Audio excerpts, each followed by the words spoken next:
வணக்கம். தனுசு ராசி அன்பர்களே, தனுசு ராசிக்கு அர்த்தாஷ்டம சனி ஆரம்பம்.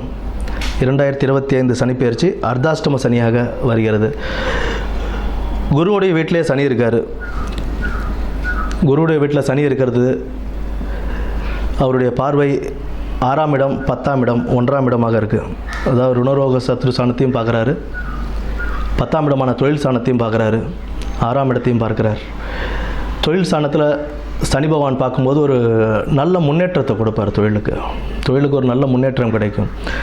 இப்போ குரு ரிஷப ராசியில் இருக்கார். மே மாதத்துக்கு அப்புறம் மிதுன ராசிக்கு போகும்போது குரு தன்னுடைய வீட்டையே பார்க்கிறார்.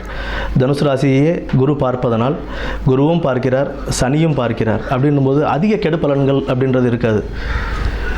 எல்லாமே நல்லபடியாகவே அமையும். 7ஆம் இடத்தில் குரு மாறி வர்றதுனால திருமணம் கைகூடுவதற்கான வாய்ப்புகள் நிறையா இருக்குது. தனுசு ராசியில் திருமணம் கைகூடாத பல ஆண் பெண்களுக்கு திருமணம் கைகூடுவதற்கான வாய்ப்புகள் நிறைய உண்டு.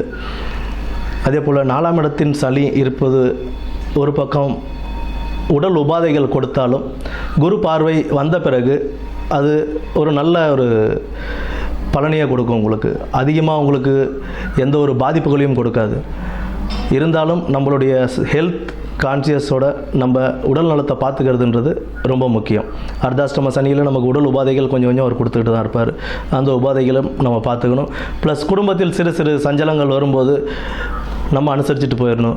குரு மாறினதுக்கப்புறம் அதுவும் கொஞ்சம் உங்களுக்கு குறைய ஆரம்பிச்சிடும். இந்த ஒரு 6 மாதம் மட்டும் கொஞ்சம், இந்த ஒரு 5 மாதம் மட்டும், மே மாதம் குரு மாறுற வரைக்கும் நமக்கு கொஞ்சம் குடும்பத்துலேயும் கொஞ்சம் உடல் உபாதைகள்லையும் கொஞ்சம் கவனம் தேவை. மற்றபடி இந்த சனிப்பெயர்ச்சி அப்படின்றது உங்களுக்கு ஒரு நல்ல சனிப்பெயர்ச்சியாகவே அமையும்.